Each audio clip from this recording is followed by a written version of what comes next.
Good evening. Today's broadcast is brought to you by Baby Yoda. Baby Yoda would like to let you know that he don't play that shit. And if you decide to be a racist, xenophobic, crazy person on the internet, you will lose your job. I would like everyone to know that Baby Yoda is here to tell you, if fuck around you must, find out you will.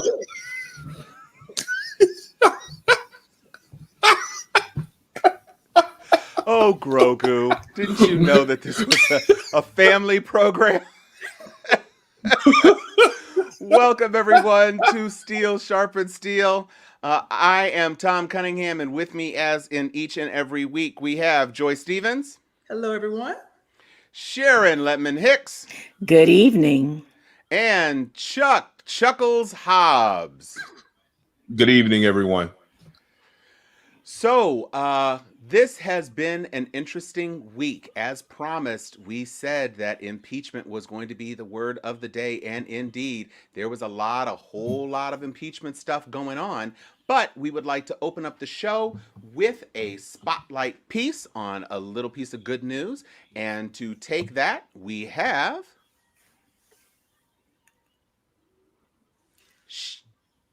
Sharon on the New York Times article. Okay. You know what? I think I'll take this one if you don't mind. You are more than welcome to. Go on right ahead. Our spotlight actually is, and this is my fault because I changed some things and I ain't telling about it. Our spotlight is actually about the minimum wage. It's not necessarily an individual person's piece. It's the world, because right now we are once again having that discussion around whether or not $15 an hour is a livable wage. And I wanted to highlight this tonight because I think that it's past time we recognize that if you want to have a minimum wage, it needs to be the minimum amount that someone can provide for themselves, let alone a family, a house, a mortgage, childcare, etc. But can I pay rent in my own place and buy food? And that's what at least a minimum wage should provide. So I'd like to get some information from the rest of the crew, because, we all, a little seasoned up in here. So right now, we're pushing for $15 an hour. So I know when I was going my first job in Astroworld, which doesn't even exist anymore. Sure doesn't. How old I am. Astroworld, Six Flags in Houston, Texas. The minimum wage was $3.35. And I remember feeling like I was balling because I brought home $75 in 2 weeks. Can you imagine living off $150 a month? My first job was at Popeyes in Palatine, Illinois. I was 14 years old, but looked bigger.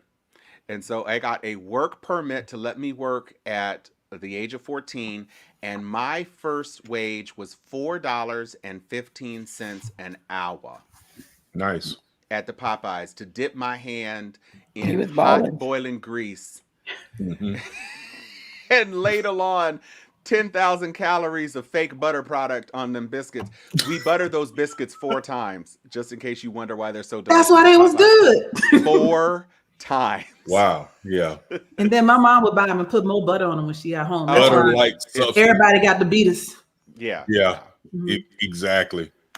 Chuck, what about you? What was your first as for wage? me, I was along with Sharon. With Joy, $3.35 back in 1987, 88. My very first paying job, because I had to note paying job with a W-2, because I had other jobs like slave boy around the house, yard man, trash man, whatever it is that Dad thought of for me to do. I got paid maybe sometimes on that every now and again. But my first W-2 was at McDonald's on Lake Bradford Road. And I held that job until I left for Morehouse in 1990. And like Joy said, boy, it was nothing. It was a great feeling being able to get a check. I guess I didn't realize how paltry the check actually was until, I'm not going to lie, around senior year when I was getting ready to graduate. No, I'd already graduated, but I was getting ready to go. That's when it first hit me how really blessed I was in this regard. I always knew I was blessed, but there were friends of mine who, like, as I started trying to get my clothes and shoes and everything squared away to leave for Atlanta, there were friends of mine that were like, Chuck, man, let me get those hours. Let me get those hours. If you're not going to work on Friday, let me get those hours. And it really hit me then. I was like, yeah, this has been a good hustle for you, and you've been able to earn some money to do what you want to do. But it was at that point I realized, I was like, but this is nothing for folks who are actually trying to make ends meet. So I actually thought about that 31 years ago, and it still stays on my mind right now. So yeah, I'm in support of jacking it up. I mean, absolutely. The reality is when we were making $3.35 an hour, that's all we knew. But we had scholarships, we had student loan available. That was our work study money. Once we found out, as long as we had work study at FAM, that we get food stamps, it was over. It was over. We thought, we're like, what? Free money for food? You know, none of that dawned on us. We were privileged then and didn't even compute the concept because we were all trying to get advanced, you know. But somebody, when you read that article in the New York Times, the case that's made about minimum wage, you're talking about that's their only income. That's their only way. They went to school, had student loans, and now is no longer in school with student loans and didn't get an advancement the kind of way that can change her quality of life. And she got kids, and she got a baby daddy. And just the concept of living on $12 an hour for somebody raising a family as a single parent and mandatory healthcare subsidy, it's virtually impossible.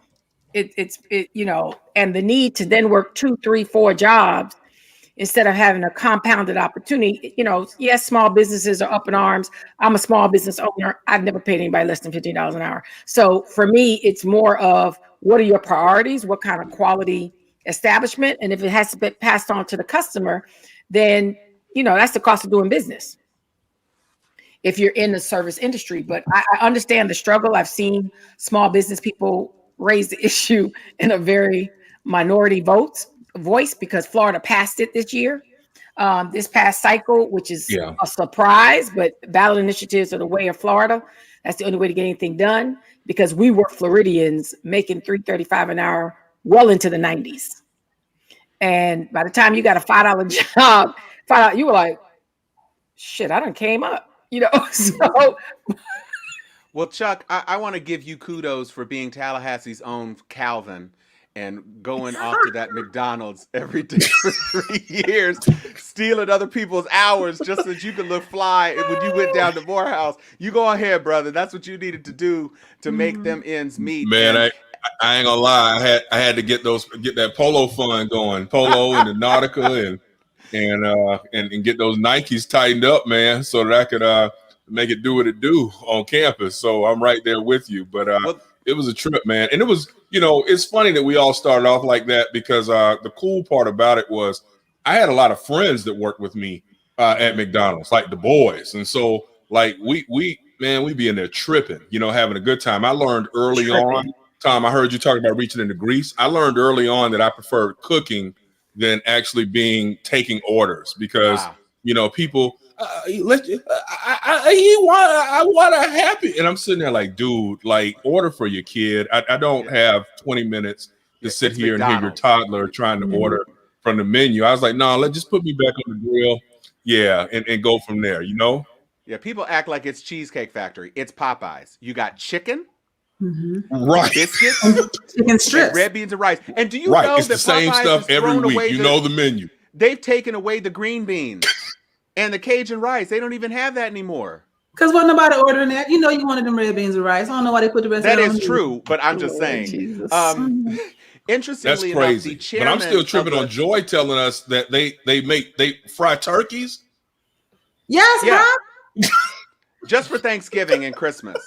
And I got one for Thanksgiving and Christmas. There you go. And it was glorious. And all you got to do is throw it in the oven and heat it up. Yo, unless I'm never cooking another turkey. Either I'm going to somebody else's house because they did it, or Popeyes is going to do it.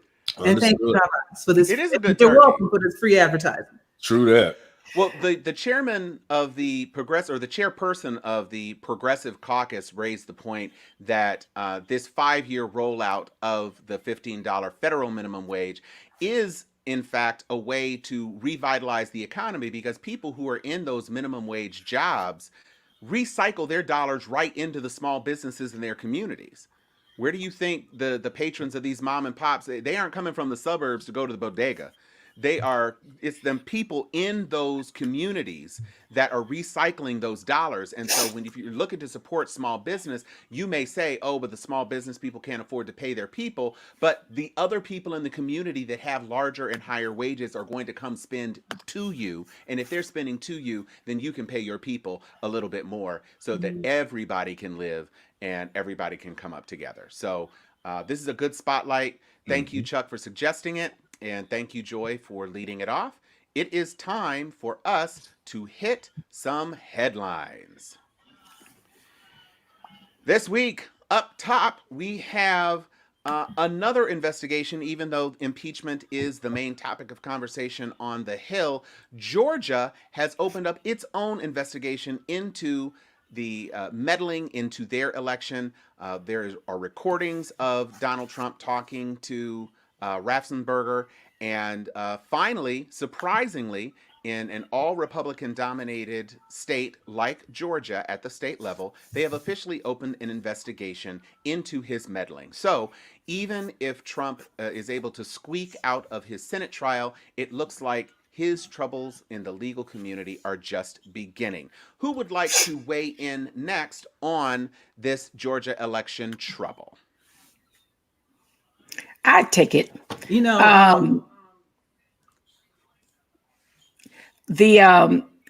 I can't wait.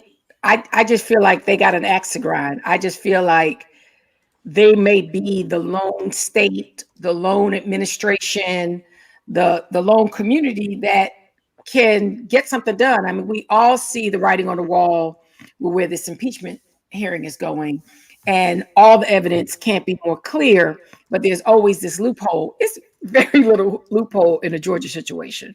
And they lost 2 Senate seats because of him. Mm-hmm. And even though they got cuckoo Marjorie and everything else going on, he lost, and then he caused them to lose 2 Senate seats. Mm-hmm. If anybody that has an axe to grind, that has been consistent on not playing into his pander, and that lieutenant governor, he's a shiznit.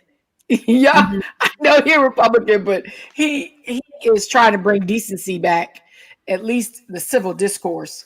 And I would love to see all of them rally together on both sides, because of course they're trying to make it an Atlanta thing. Go ahead, Joy.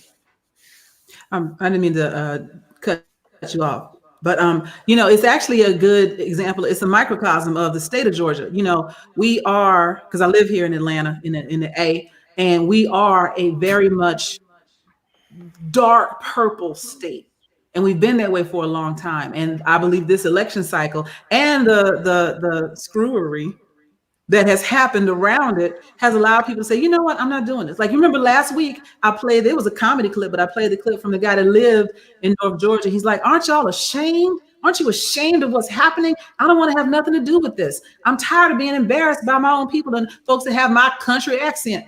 And we're seeing it more and more, that the Republican Party that we knew was there, the Lincoln Project folks, if you will, have been saying for a number of years at this point, this is not who we want to be. You can't say this is not who we are, because their party gave rise and voice to all of this nonsense, but that's not who they want to be. And I'm glad to see a lot more Republicans saying, nah, bruh, can't ride with you on this one, and holding to it. That's the thing. You can say for the cameras, I denounce this. And then in the back, you having secret conversations with people when they're supposed to be on trial. But then you have folks that are like, nah, nope. And you coming for my job, you know what? You can kiss my whole ass. And that would be Raffensperger. And I appreciate that about him and the rest of the Republicans. Mm-hmm. And the difference is they take their, I'm sorry, Chuck. They take their death threats serious. Mm-hmm. Mm-hmm. Those people have been living through holy hell. No doubt. Sorry. I like the aspect that it is in the A, that it's in Atlanta. Venue wise, Fulton County. That's us. And so at the end of the day, that's crucial because, obviously, if he is ultimately charged and tried, his lawyers will try to get the venue changed. They will claim that he can't get a fair trial in Fulton County because of the demographics. It's mostly Democratic and the blacks. I mean, they won't say that explicitly, but it'll be there. But it won't ultimately work. More likely than not, it's going to be interesting to see if he's charged, if it stays in Atlanta, but I hope it would, because I can't see why it would be moved elsewhere where he might have a majority just because of the fact that, there are certain suburban areas in Atlanta that are far more Republican, far more white.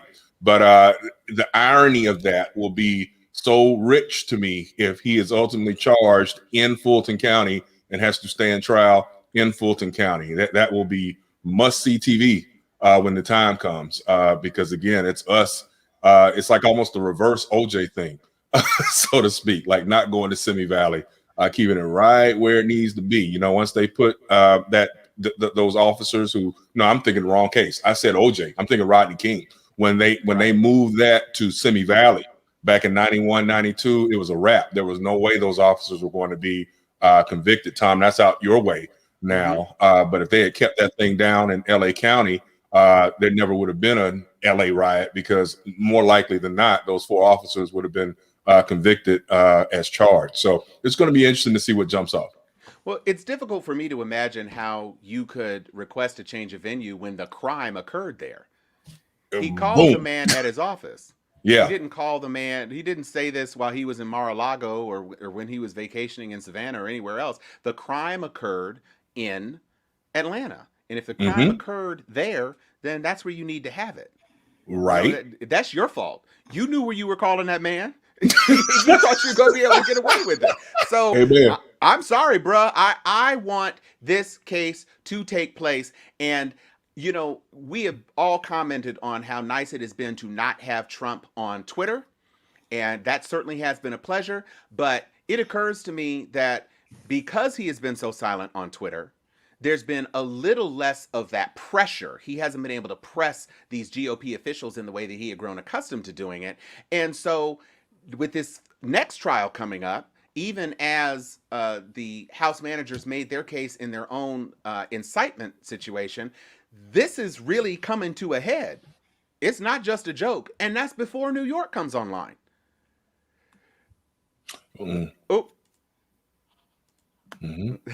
Whoops.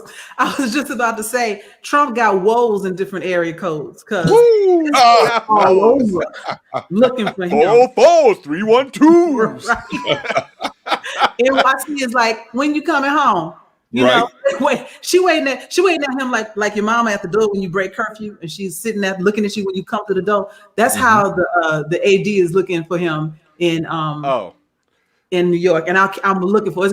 So he's got a lot of hurdles to jump. There's a lot of barbed wire between him and total exoneration, and he gonna get nicked along the way. And I hope he get cut. So we'll see what happens. And when you're clinically obese, it's a lot harder to jump those hurdles.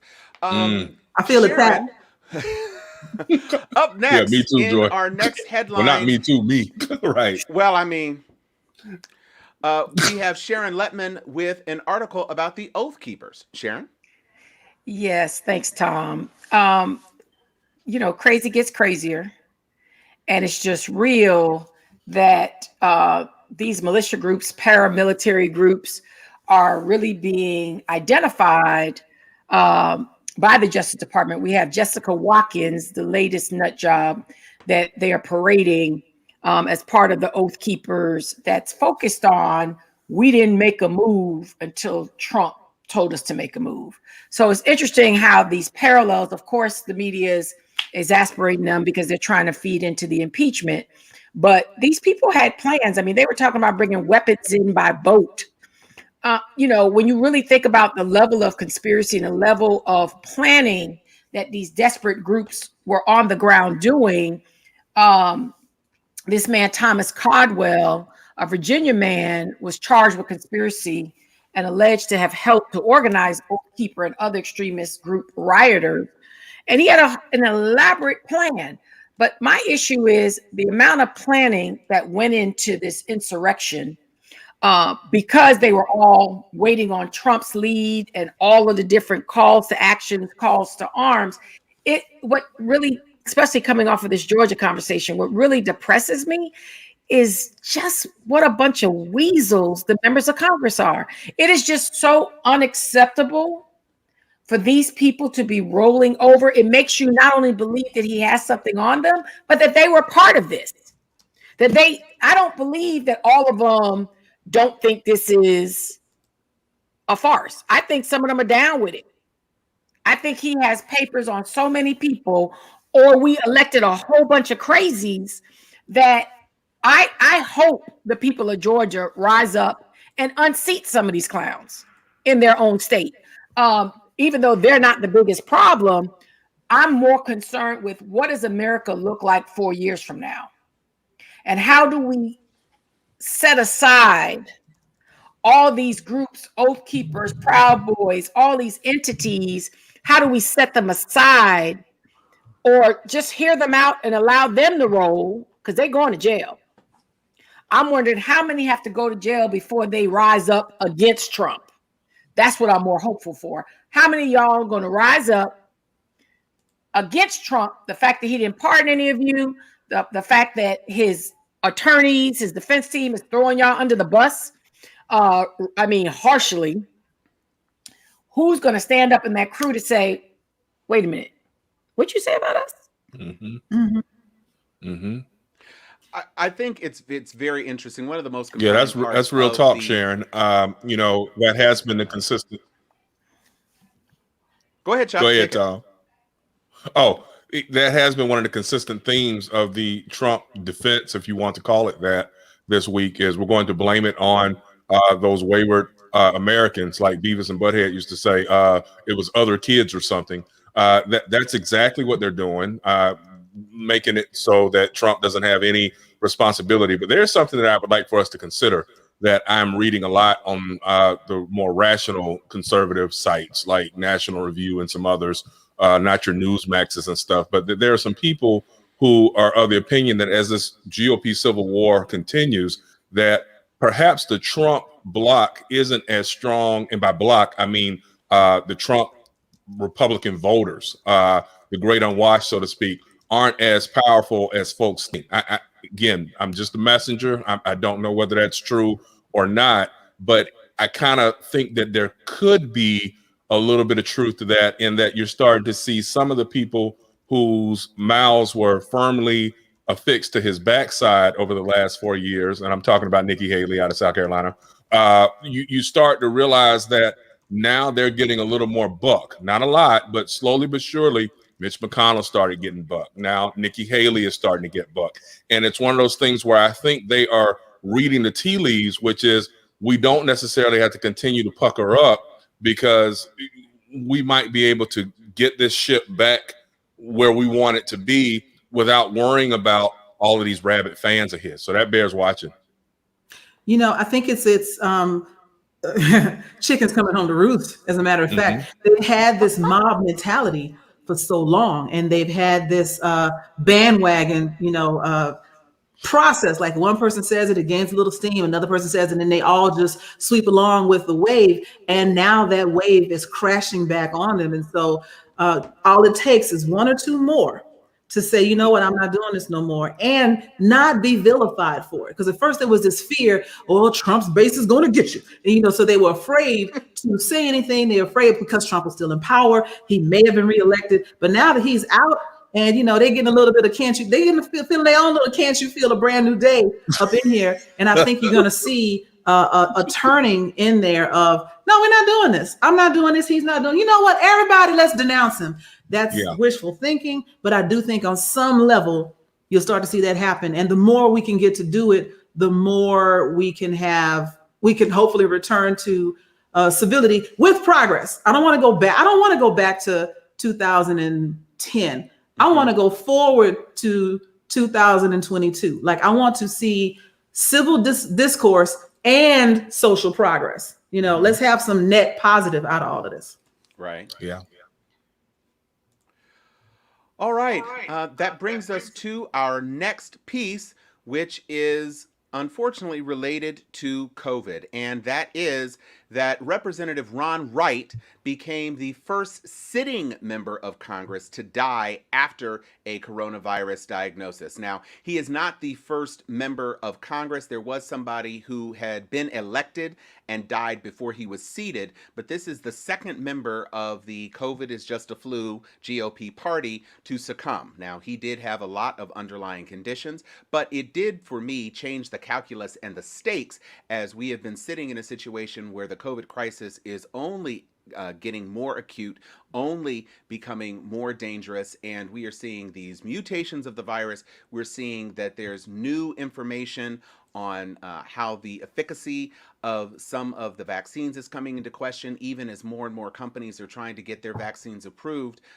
We have ramped up in the vaccinations, but it is still not enough. And there are discussions about what it's going to take to get to herd immunity, what it's going to take in order for us to actually become safe as an organization and a country. And so I'm interested to see what exactly is going to happen when it comes down to this. But we are sorry to see, of course, any person who expires from COVID is a tragedy. When it comes into national leadership, of course, that's another issue. But it is something that is going to continue to plague us. Sharon, what is your take on the escalation, the potential escalation of this as we deal with sitting members of Congress facing this dire disease? Again, I have some choice words about Congress right now, but they're useless. I mean, the fact that one of your own died of COVID, I know they're still dealing with January 6th tragedy. It's so disappointing that even one amongst yourself dies. Mm-hmm. This is the second white man who has died in Congress. One that just got elected and one that was a sitting member that have died. And at least people like to say black people ain't loyal. At least we loyal. They don't give a rat's ass about each other. And the fact that the first guy was 40-something years old, healthy, Mm-hmm. just got elected to Congress, like, oh, swept it under the rug. This is a sitting old school congressman, had, pre-existing conditions, but that's the whole point. That's the whole point of the mask. That's the whole point of the 6 feet, is that people, majority of America walking around with pre-existing something, but especially our older population, but people like finding out and they dying in 2 weeks. I mean, it's like there's the suffering is endless. We're about to be at 500,000 dead. And if one of your own is, we should not expect them to do anything, considering it wasn't one of their own on January 6th. It was them. Right. and they are, I understand now, not post-slavery, but slavery. I understand now a little more clearly the inhumanity of these people that claim that they created this country. Again, this is their land, but people were already here that you stepping all over. You dragged us over here, and we were just animals and mules to you. And we expect, because generations has passed, and I didn't own slaves. Well, you damn sure act like it. You're damn sure showing the character of people who humanity is irrelevant to you. Mm-hmm. It's not even get mine. They just bucking. They just buck wild. And they even think that they talking about the riots of the summer. I'm like, dude, do you see yourselves? I mean, this is a pearl clutching moment. So when I even think about the inhumanity of one of your colleagues in Congress, supposedly one of the most esteemed positions to rise to, and it's a pandemic and you ain't even passed the goddamn budget yet for acceleration, and then you jigging where people get vaccinations, because I told you I'm in that next door group, and them white people getting their vaccines. They're getting their vaccines. So I'm gonna save my rest for my, we gonna come back to the Rona. Just one thing I want to add on top of it, I remember when Herman Cain died, and we were like, they threw that black man away. They ain't said nothing about it. It didn't hardly stay in the news. And, this idea of, Herman Cain proved that Black lives don't matter to them. And now we're realizing no lives matter to them. Nobody matters. If you ain't putting money in their pocket, you are expendable. And I think that's something that their own base is starting to understand. And I've been talking about this for honestly like 15 years. Like sooner or later, that middle class and working poor is going to start to turn around. Like, hey, the hell? What do you? I'm never going to be on your level. Oh, you got to go. And this is honestly, this is like some pre-French Revolution type of stuff brewing here. They keep it up, like Grogu said. You know, fuck around, you must find out. You will. And it's just a matter of time. I do think we can head it off. I think that if we get more people, not necessarily to agree with Biden, but to recognize that this is a better direction, generally speaking, for the country, we can head off that full-on revolution. But now you even have people in Congress saying maybe we're going to have to resort to violence. And where they do that at? America, actually, that's where they do that at, unfortunately. Mm-hmm. Well, next up, we have Chuck with a story from his home state of Florida.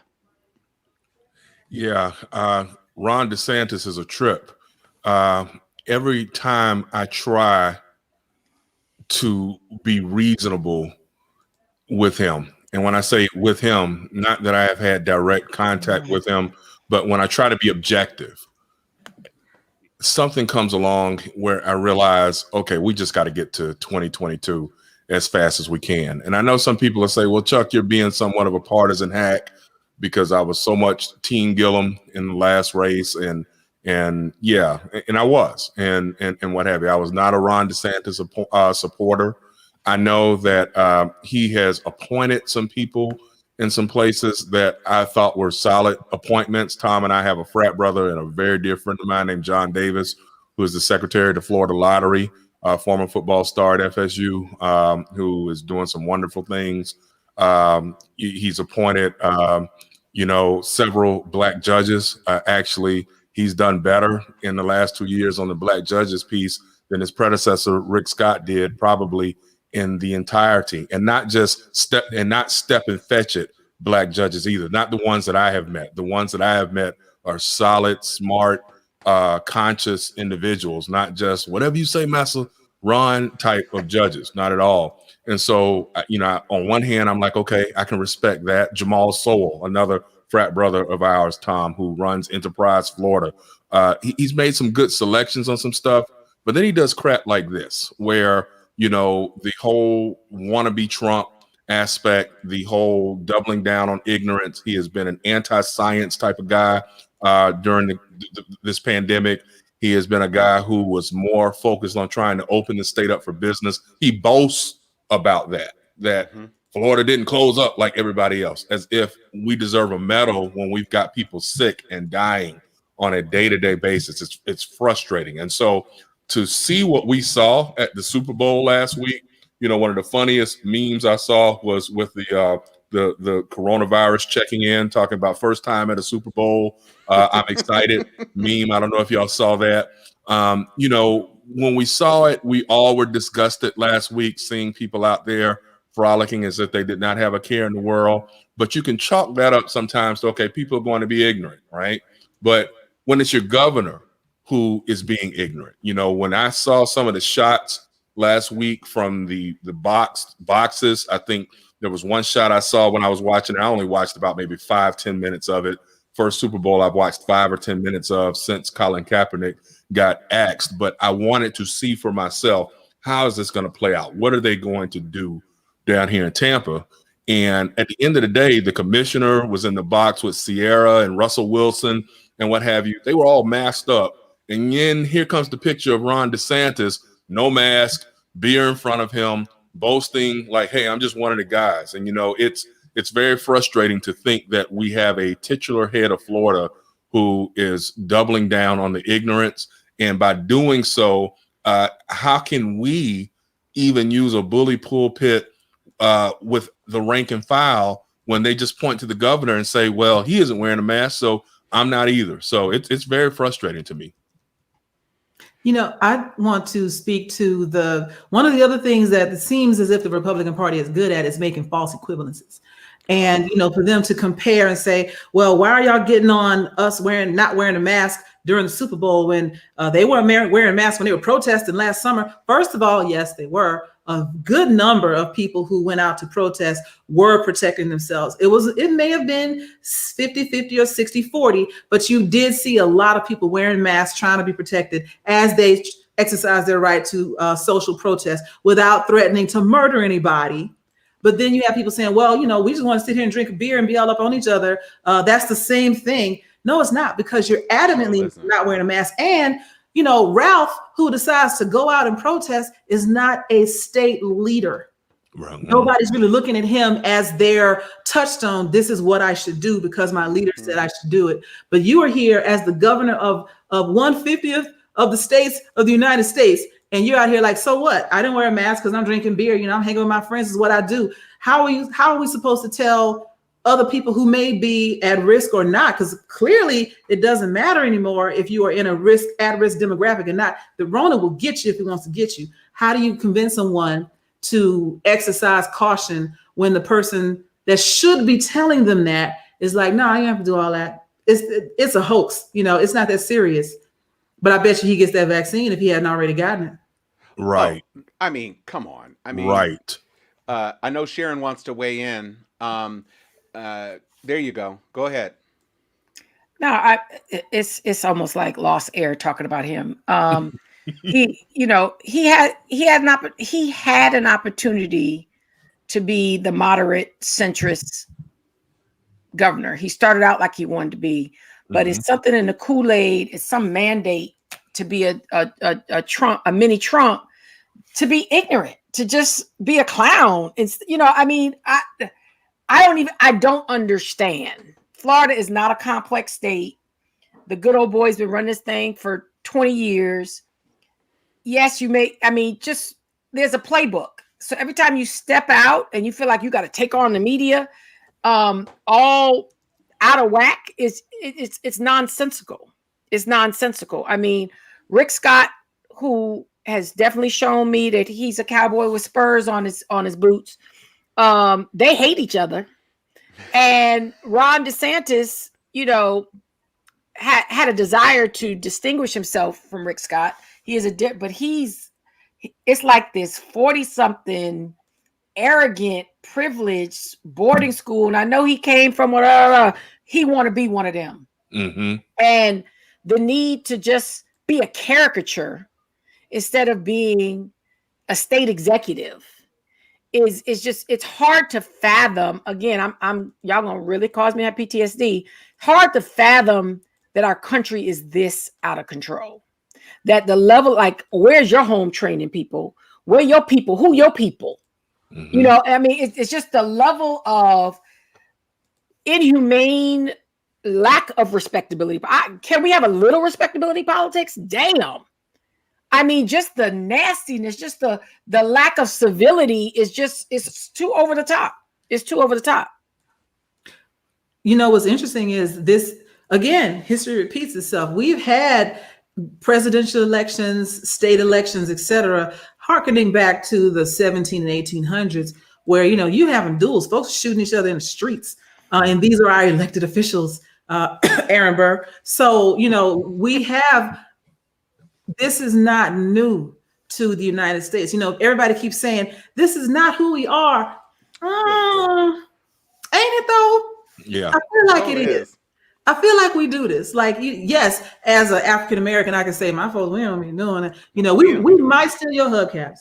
We might smoke weed, but we ain't going to just decide that we're going to just murder another person because we don't agree with their politics. Right. And this idea of, if I can't have my way, I'll kill everyone until I get it. That is kind of who we are.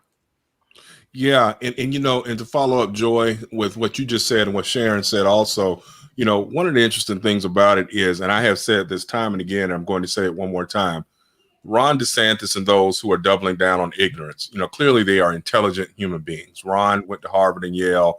Marco Rubio is not a dumb guy. He's a University of Florida guy.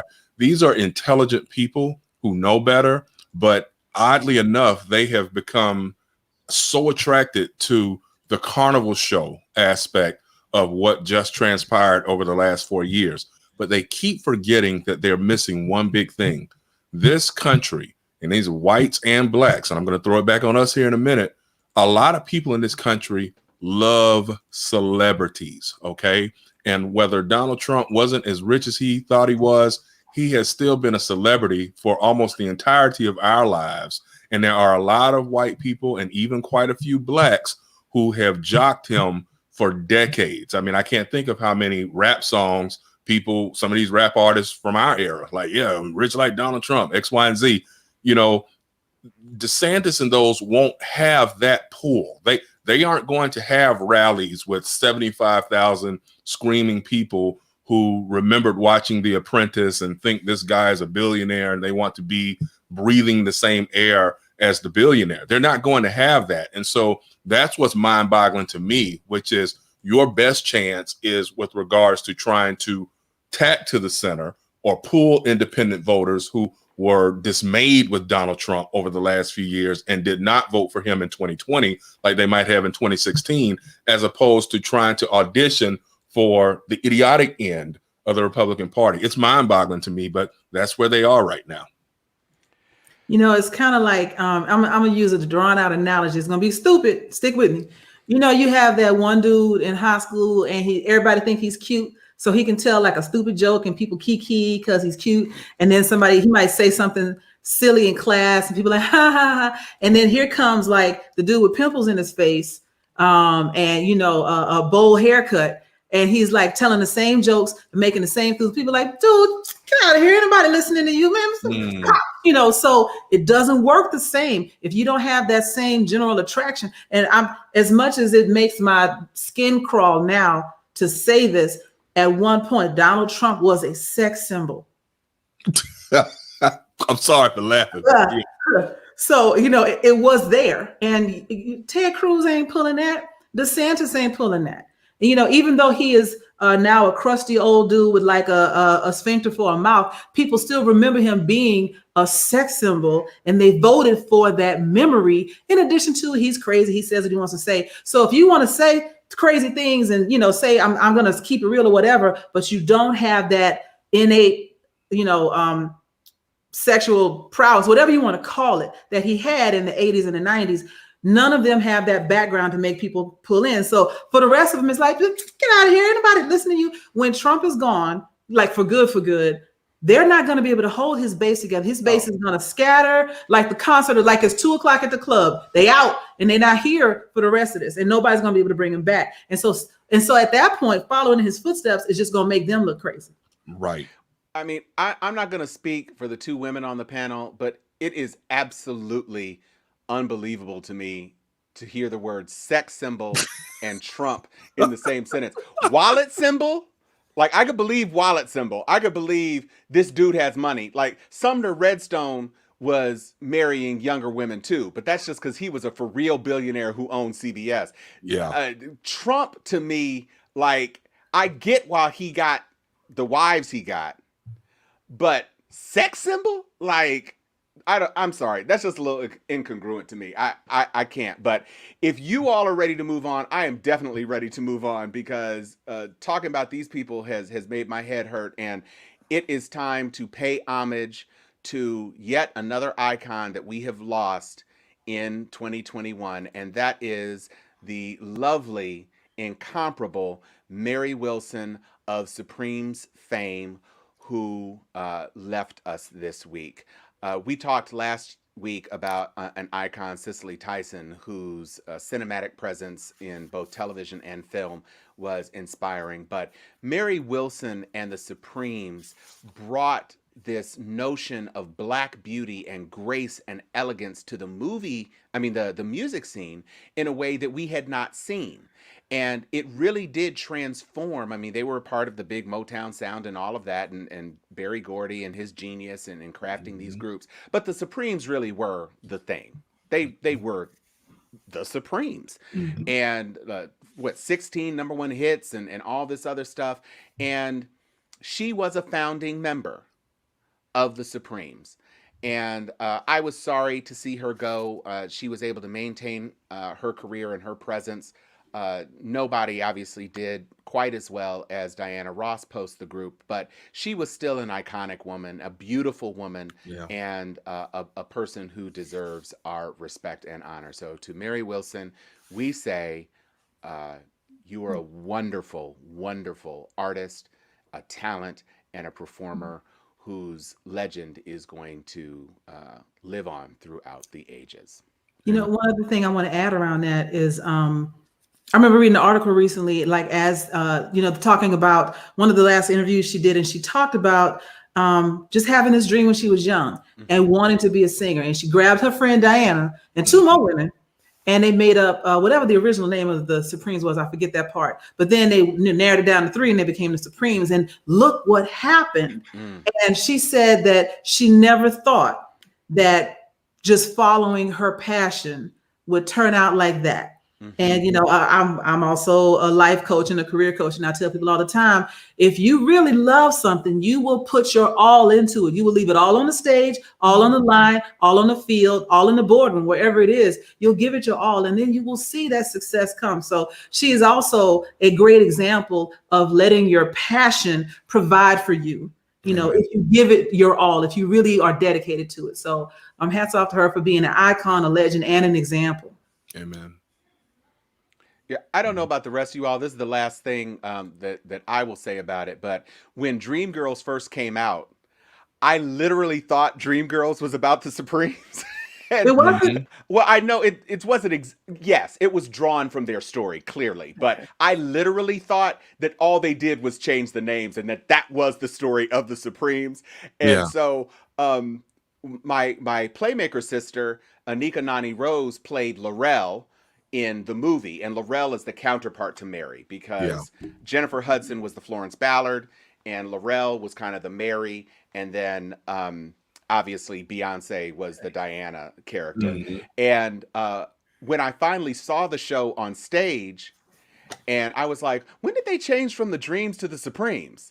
And my mom was like, son, this is that's Tom having a nerd moment. They were never the Dreams, baby. Or the Dreamettes or anything. This is a story that is modeled after that story. So I just want to say that, Mary, Mary Laurel, you're always going to be an icon to me. Sharon, Chuck, do you have anything to weigh in on that one? I wrote the other day, Tom, that when I was a boy, I just had a major crush on her when I would watch old footage of the Supremes, with our parents being mostly, our parents are in the same age group. So our parents were big Motown people. Motown was constantly blasting in my house. And so once the era of, videos started coming out and you started to see documentary footage, I could never take my eyes off of her. I mean, I knew that Diana Ross was the headliner and she was the superstar and a great solo artist. But at the same point in time, whenever I saw old footage, Ed Sullivan Show or whatever with the Supremes, my eyes would be fixed on Mary Wilson. I thought that she was gorgeous. Probably my second or third biggest crush from my childhood, with the first slot going to Diane Carroll, who's dearly departed. And then obviously Pam Grier. I think most young boys born in the 60s and 70s all loved all three of those women. So we still have Pam Grier, thank God. But Mary Wilson definitely was a kid that young Chucky Hobbs used to just be sitting there staring at the TV and what have you, because I thought she was just so gorgeous. So again, her legend will live on. And my prayers are with her and her family and everyone who loved her across the world. And I do just want to make I'm sorry, Sharon, you had something you wanted to add? No, go ahead, dear. Go ahead. I was just going to say, I do want to also make a note. I didn't actually realize this until today that Chick Corea also passed. Jazz fusion pianist, long-standing career, very instrumental to the genre. And so we've lost another legend, another great. And so, it is unfortunate. It's one of those things that as we get older, our icons and idols age as well. And so we're going to continue to see that, unfortunately. But Sharon, did you want to anything about either one of them or Mary? Well, just in closing out Mary, Berry Gordy said it best. She was a trailblazer, a diva. And I think everything else was well said. Well, that leads us right into your next piece, Sharon, about new banking investment. Yes. I'm on, this is Black History Month. It's Black 365 for us all the time. But I tripped over this and was almost shocked. And then my colleagues started giving me some backstories.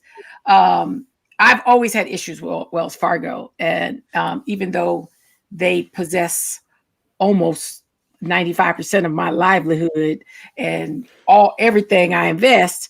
And have you all noticed a lot of your investment portfolios is now part of Wells Fargo Advisors. And so when I saw their mistreatment, I said, well, let me buy some of their stock and make some of my money back that they have been taken off the top. And it proved worthy. Mm-hmm. But when I saw this, I was pleased to say the least that a lot of the efforts of Black empowerment and Black give back hasn't stopped, that people are making solid moves. I thought the amount was a little low. It's only $50 million. That's a drop. That's a tissue for Wells Fargo. But put that up again, Tom, because if anybody knows any of these banks or have an ability to give some of these banks some of their resources or to just open a small account at a Black-owned bank, I thought it was interesting to see that Wells Fargo is stepping out there across the country, Los Angeles, New York, Tennessee, Mobile, Alabama, North Carolina, and South Carolina to lift up and seed some of these Black-owned banks with some of their resources. It's very important. I do a lot of work with credit unions, I used to, and depositories are very important. And if you have the opportunity, whether you're in corporate America, whether it's your own company, you have an opportunity to seed resources in any type of Black institution, but especially giving them the capital to leverage, to do the same work that big banks do, do it. And if you could support any of those banks that Wells Fargo is putting resources in, because they're going to need to lend out that money that they're getting as investments in order to grow their portfolio. I just wanted to bring recognition, not as much a shout out to Wells Fargo, but recognition that corporate America, corporate partnerships are still being true to the initiative of changing the economic and equity of Black enterprises in this country. Adopt a small Black business. There's a lot of episodic things, and I try to stay aware, but to see that type of initiative and that type of recognition, when I can say parallel, why I also want to bring this, as much as we're trying to push for minimum wage, as much as we're talking about economic injustice, the stock market is losing its freaking mind. I mean, people are becoming gazillionaires right now, and they don't want to pass a $15 minimum wage. Right. So that economic justice, which I'm going to start promoting that it become its own segment, that equity for Black folks needs to be some serious talk. And we need to be looking closely at how people are carrying forward the mantle. Joy always talks about how the D&I world, diversity and inclusion, has changed drastically and created opportunities for Black women in particular. And just the need for more awareness. Well, how is that trickling down to the grassroots? How is that trickling down to small businesses? I've been impressed to see an overwhelming number of Black small businesses opening just here in Leon County, and mainly in the food industry, but something is working, something is happening. And we need to bring as much awareness of the justice be prevailing as we do to the injustice. It's interesting, and I love what you're saying, because an increase in small business and independent businesses is an increase in independent freedom. You're no longer beholden to the man who writes your check and makes you have to show up at 8:01 in the morning because you ain't never on time. All of that can change when you own your own business, and it is reinvestable, it is sustainable, it sustains you and your family, so on and so forth. And I'm seeing a lot of Black-owned businesses do well here in Atlanta, in Chicago, in Houston, in Orlando, Charlotte, North Carolina. And these banks are a big part of that. You know, we had Unity Bank in Houston, Texas. They had a branch here in Atlanta. Citizens Bank, which is on this list, actually, if I'm not mistaken, is under new management as of last summer. So they had a whole changing of their board. They're trying to rebrand themselves as not just the hood bank, but, you know, they want to be a force to be reckoned with. And one of the things that people always complain about when they do business with a smaller bank or a credit union or whatever is the fees. You know, this little fee, that little fee. I had money in Unity Bank in Houston that I just left there and didn't pay attention to. I went back a year later and half of it was gone because they didn't ate me up with fees. I was hot about that, you know, but at the same time, I remember thinking, because like you, Sharon, Wells Fargo does have a significant portion of my funding. But I remember thinking, Wells Fargo don't charge me no fees, and that's why I'm there. But if Wells Fargo is backing these businesses, backing these banks, and can get them to where those exorbitant fees are not a non-issue, all of a sudden that does level the playing field to some extent. And one of the major complaints about small banks is now alleviated. So I do think that it can be the beginning of something big, as long as they're in it to actually help and not just to figure out how to milk these companies, take them to, pretend to help them and then catch them when they fall and absorb them into the Borg that is Wells Fargo, like they did Wachovia years ago. So I'm hoping that this is on the up and up. I'm hoping that this is done with the truest of altruistic intentions. And if so, it can be a game changer, you know? Well, if there are any people who are interested in migrating to a different banking option that is not one of the ones that was listed, I signed up to be a person to be notified for Greenwood. And Greenwood is a digital banking platform. And to your point, Joy, there are a lot of services that they have that I think a lot of people would really like. So you have digital savings and spending accounts. It supports Apple and Android Pay. There are peer-to-peer transfers, so you don't have to worry about Cash App no more. You have mobile banking deposits, which is a critical one for me. They invest in the communities. They have agreements with ATMs. You know, that's a big part of using your card at something that's not a branded ATM. You get hit on those debit charges. So they have that thing working. No hidden fees. Look at that one. No hidden fees. And 2-day early pay with direct deposit. So that's something I think would be appealing to a lot of Black folks. Because, you know, sometimes you get that little Have hit. they opened yet? Well, they're still waiting. Because I'm still on the list too. That's why I was like, on the list too. You're doing a hell of an infomercial for something that ain't open. I mean, so I'm just saying, I feel passionately about it. I know it's coming. And so while we're talking about Wells Fargo, and this is my 2/10th contribution for this week, but get on that waiting list. And then the other 6 banks open. Yeah, the other 6 banks are open.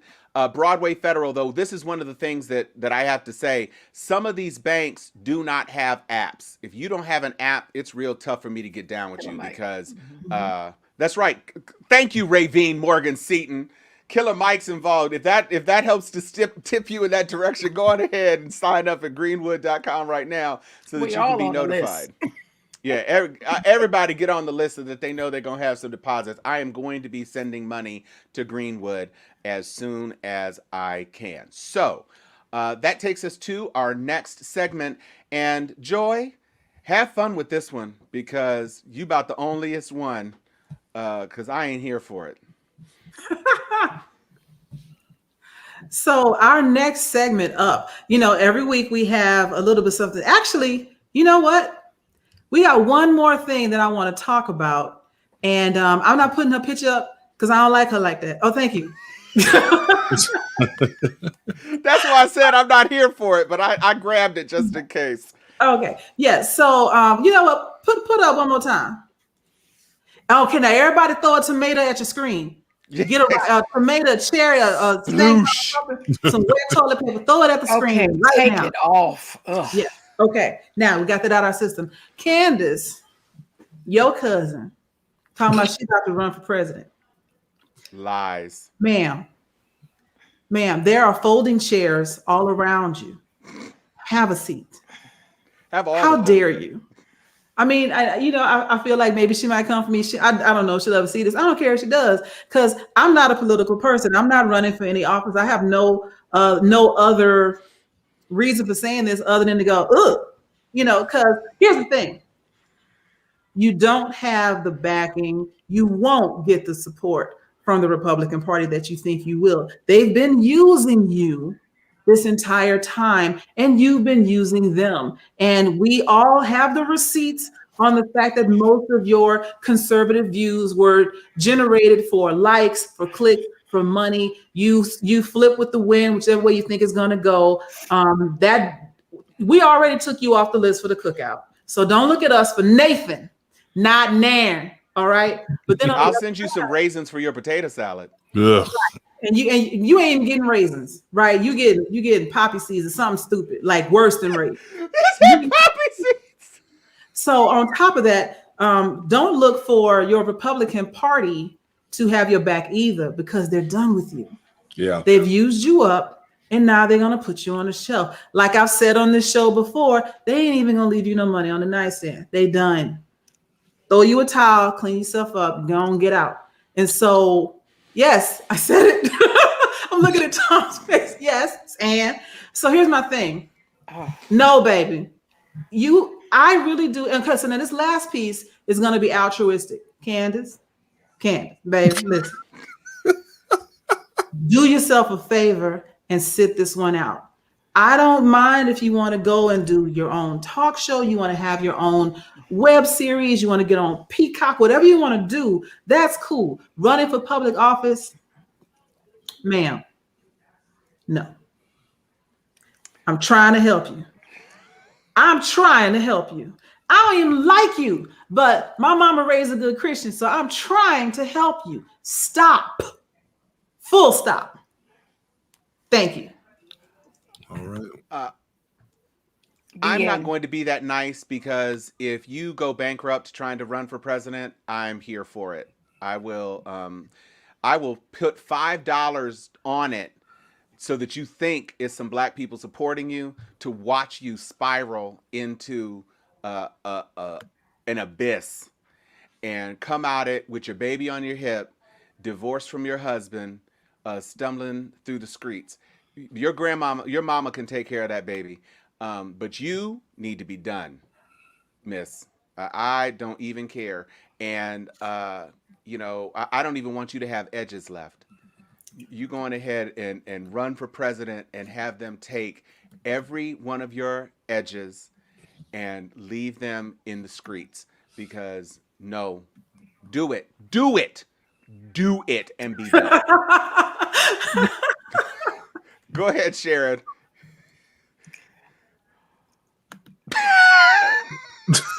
I was taught when you have nothing good to say, shut the fuck up. Next. Yeah, I was taught that too. That does bring us, speaking of nothing good to say, it does bring us to our pop culture segment. And today we have a doozy to talk about. It's something that we are not going to get too in-depth a conversation in, just because the movie dropped today and we want to give everybody an opportunity to see it, and we can perhaps do a special one-off, but we did want to put it on everybody's radar because it is important. Let's take a look at the trailer for this incredible film, Judas and the Black Messiah. I want to share something with you.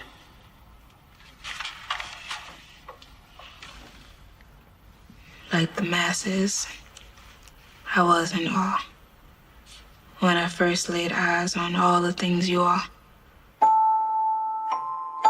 I heard that speech. I knew we'd make noise. I just thought it'd be in the streets.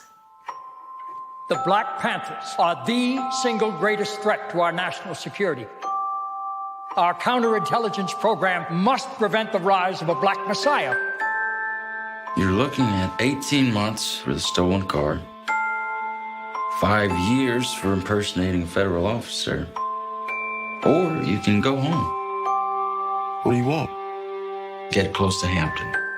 The Black Panthers are forming a rainbow coalition of oppressed brothers and sisters of every color. Neutralize him by any means necessary.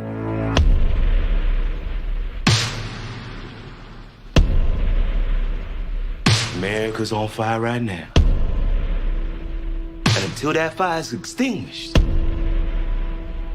nothing else means a damn thing. Imagine what we could accomplish together. We can heal this whole city. You ain't tell me it was gonna be like this. These ain't no terrorists. We got a rat, man. Does anybody else know about me? No one knows your identity. Are you sure? We educate, we nurture, we feed, and we lobby. Perhaps we're here for more than just war with these bodies. We scream, and we shout, and we live by this anthem. But it's power to the people who really worth their ransom. When I dedicated my life to people, I dedicated my life. You get to go out there and talk about dying a revolutionary death because you don't have another person growing inside your body.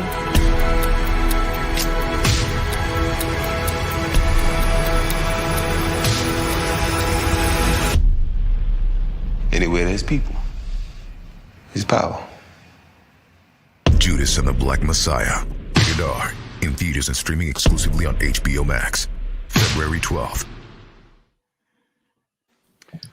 Okay, people. So this is not a spoiler alert. If you don't know the story of this brother and don't know about how his life came to an end, then you should Google it.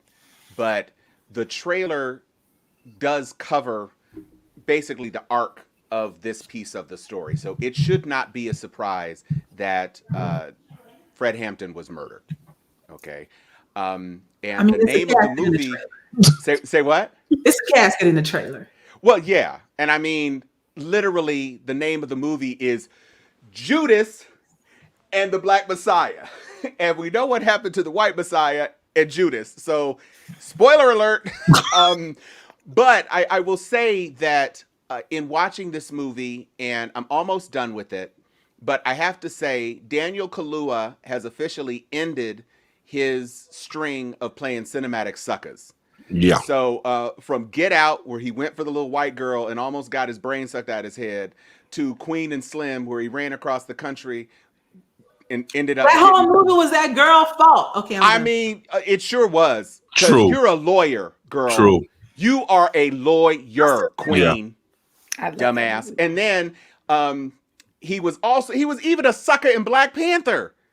Like Kaluuya, you were just like losing. And then you come playing Fred Hampton. And I have to say, an incredibly powerful performance.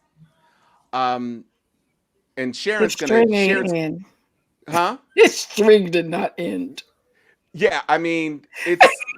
but that's not fair. Look, I'll wait my turn. But he wasn't a sucker. He was an inspiration. Anyway, I'll just say, because this will be my last thing, and then Sharon can jump on it.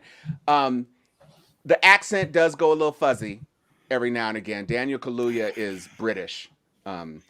So that accent that he's affecting is not always consistent. But I was struck by the performances. Martin Sheen was almost unrecognizable as Hoover.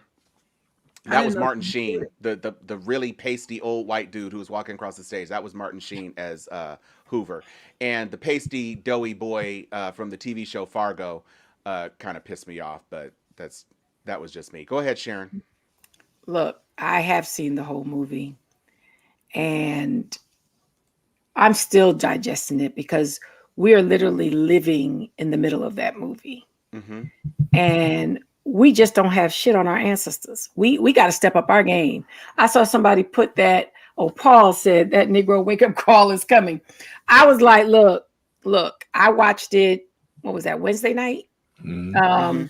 And the trailer is such a good build up to why everybody needs to see it. Mm-hmm. But the depth that they take you, the twists and turns that even the people talking about it right now ain't ready for it. We're gonna have another discussion midnight or the wee hours of the night because it is a magnificently done story. I'm not the Actors Guild chick. I'm on the actual story, and the history and those K files that keep dripping out. This is a K file story, okay, mm-hmm. And this is one of those.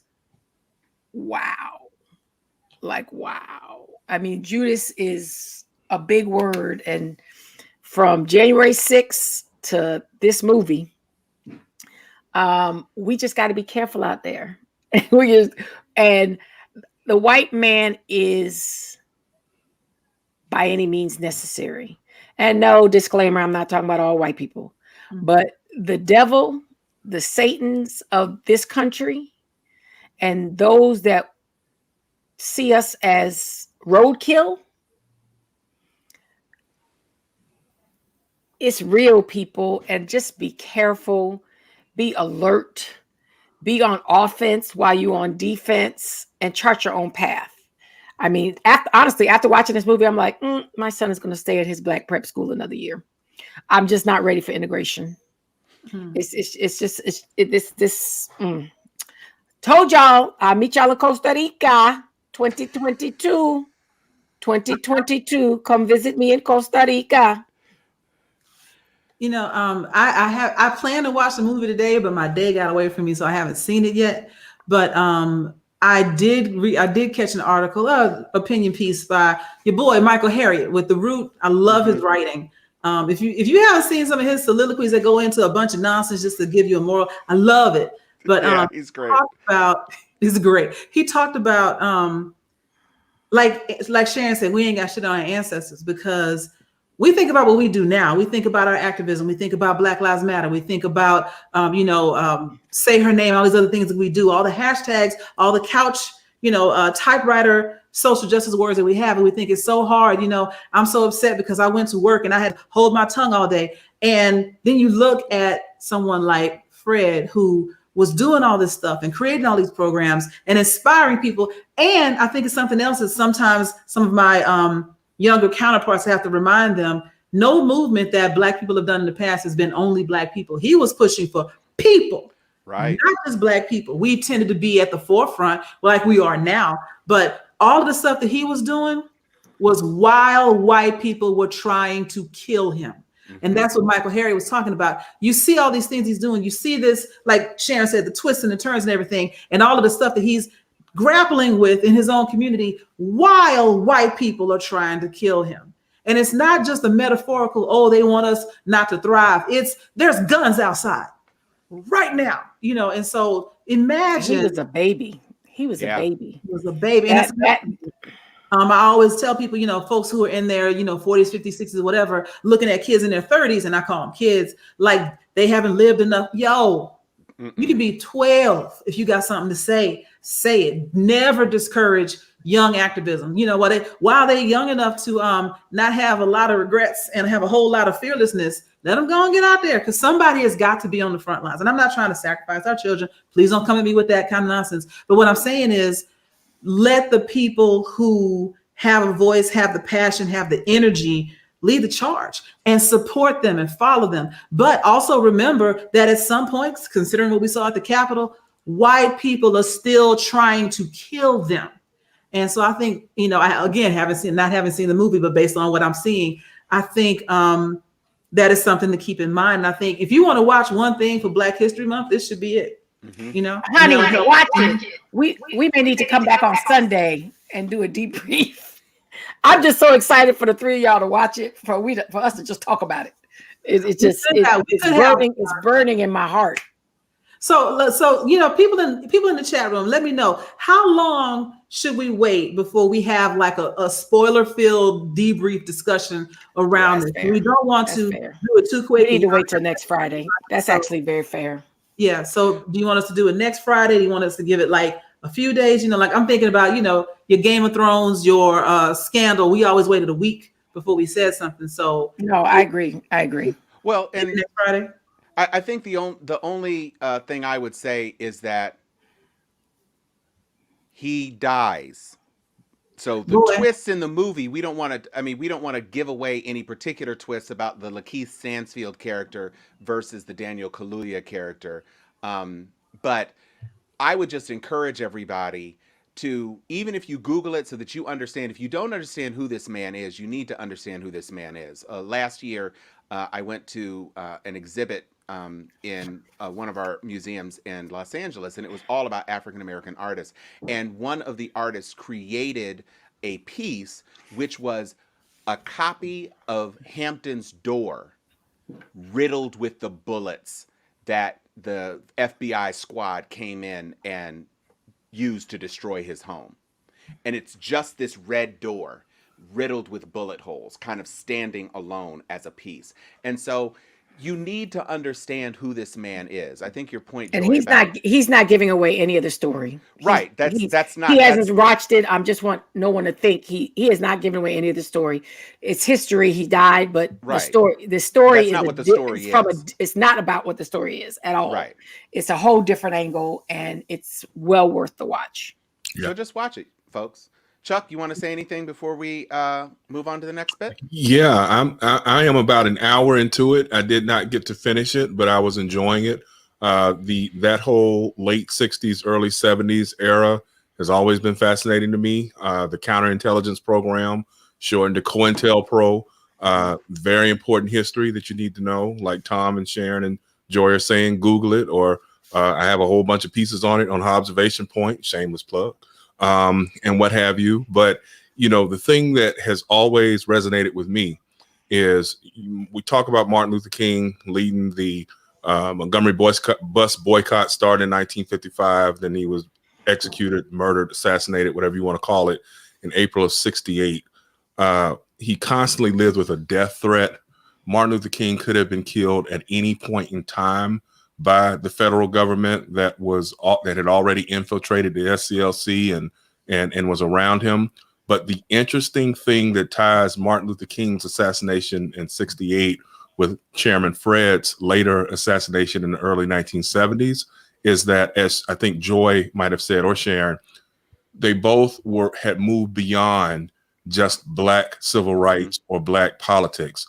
The interesting aspect of the Black Messiah concept that Hoover talked about and that is depicted in this movie is the whole idea that once you get past just black, but you're actually talking about uniting all people of all races who are poor and dispossessed into trying to overturn the capitalist, white-centric system, that's when they take you out. And again, we have to remember that the Poor People's Campaign is what Dr. King was about to lead next. He was headed to Washington, D.C. to march again. And this time he was going through Appalachia and going to take white folks and Mexicans and Blacks and everybody together. And it was at that point that it's like, okay, we got to turn this light out. And then they did the same 3 years later with Chairman Fred. So that's just something to keep in mind, too, when we're talking Black history. And it's important to recognize how it is that we're pushing for our rights. But the main thing is in this country has always been one of haves and have-nots. That's why I don't like to get into the game of whose oppression was worse. Oppression is the worst for whoever was the oppressed. So if you're Mexican and oppressed, that's the worst that's ever happened. If you are an Asian that came in and was oppressed, then that's the worst for your people. If you are descended from Jews who were killed in the Holocaust, then that's the worst oppression ever. And if you are descended from slavery, you're like, that really was the worst oppression ever. So instead of belly aching about who had it worse, at some point in time, when we all figure it out who the real bad people are and do something about it, man, it's going to be a day of reckoning. Mm-hmm. You know, one other person that I would add to that list of folks that were assassinated when they tried to do something for poor white people or to bring the working class and the working poor together was Kennedy, because he had visited Appalachia and he was starting to discuss making moves, passing bills, making, moving laws to reinvigorate those neighborhoods, those cities, the rural areas. He was like, there's no reason that somebody should be living like this in one of the greatest countries on earth. And he did not live long after he started talking like that. And so you think about the shady cabal, blah, blah, blah, blah, blah. It's not any group of, baby blood bathing, pedophile, whatever nonsense QAnon is talking about. It's people that control 90% of the wealth in the country that refuse to let it go. And again, as I said earlier, no lives matter when it comes to them maintaining their wealth and power. And I'm going to lock my doors now that I've said that. Well, the scary thing as we jump into this next clip is that amazingly, the person who is mobilized those disenfranchised, poor white people is Trump. Yeah. And he cares nothing for them. And as we're about to see in this clip from our friends at the Lincoln Project, there are a whole lot of GOP people who don't care about him either.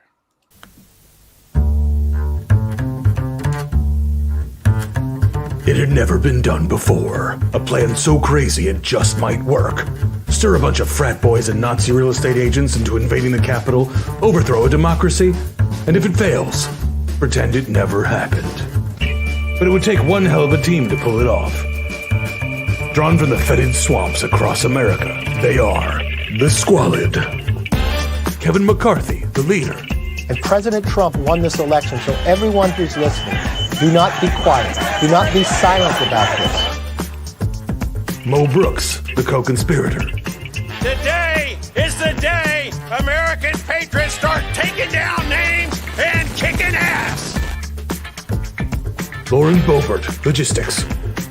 Well, I'm certainly not indulging in conspiracy theories that said that I was a part of the attack on our nation's capital. Ted Cruz, the money man. Each of you look around, the men and women that are gathered here, you are patriots. Marjorie Taylor Greene, the brains. Representatives and senators can be kicked out, and it's a crime punishable by death. Matt Gaetz, the revisionist. But make no mistake, the left in America has incited far more political violence than the right. Josh Hawley, the little bitch. We do need an investigation into irregularities, fraud. We do need election security reforms. Rick Scott, American Voldemort. We've got to figure this out. We've got to be able to prevent this from, I don't know if anything will happen with this election, but clearly we can't let this go on for the next election. Okay. Jim Jordan, the cheerleader. I don't know how you can ever convince me that President Trump didn't actually win this thing based on all the things you see. 11 million more votes. He won 19 to 20 bellwether counties. He won Ohio by 8, Iowa by 8, Florida by 3. Somehow doesn't come. And Tommy Tuberville denies any knowledge of having planned this whole thing at the Trump Hotel on January 5th. You know, our government wasn't set up for one group to have all three of branches of government. It wasn't set up that way. Or three branches, the House, the Senate, and the executive. They did their damnedest to steal your democracy, and there's not much stopping them from trying again. Oh yeah, except elections. Don't forget what they did. Remember their names, and then vote these seditious shit trumpets out. Donco Films brings you The Squalid.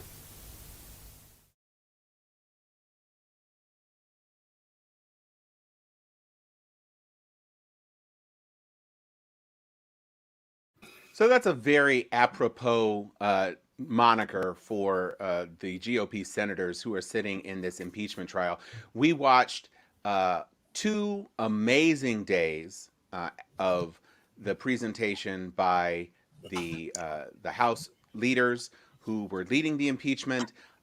They represented themselves and acquitted themselves righteously. We saw Representative Neguse, who took the folks to town.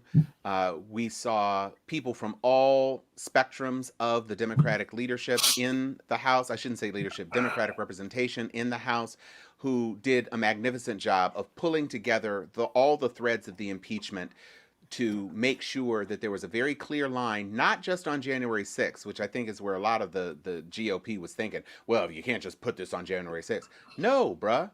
Like, literally, it started in 2015, and even after he won in 2016, he was lying and talking about how the elections were fake and rigged, and he actually won, and they're taking your government away and all this.